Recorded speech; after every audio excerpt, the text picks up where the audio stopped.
Hello mga idol, good day. So update natin, may nyug tayo na lumalaki na ngayon. Yung isang pirasong nyug is 2 tubo. Ito siya mga idol, oh.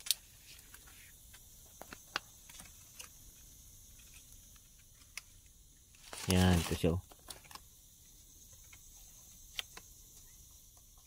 2 tubo po yan, oh. Yan, isang nyug lang. So malaki-laki na, pwede na siya lipat. Pero mga idol, maliban dyan sa may 2 tubo, mayroon naman tayo panibagong natuklasan. Yung nyug natin is 3 ang kanyang tubo. Mga idol, 3. Papakita ko sa inyo. So naikip na natin. So, siyempre siguro sa dami ba naman ng nyug, hindi ka makatsamba kahit isa lang.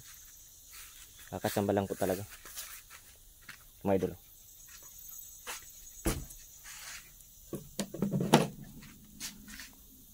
Ayan mga idol, 3 po yan.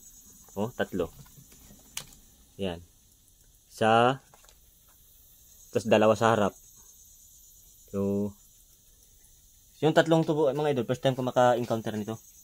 So, sabi nila meron nga daw talaga nito. So ngayon naniniwala na ako na meron kasi hawak ko na yung ebidensya. Yan, oh.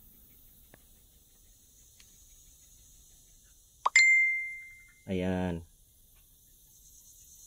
Ayan po mga idol. Ikutin natin. Ayan, triangle. Ayan. Pagilid naman natin.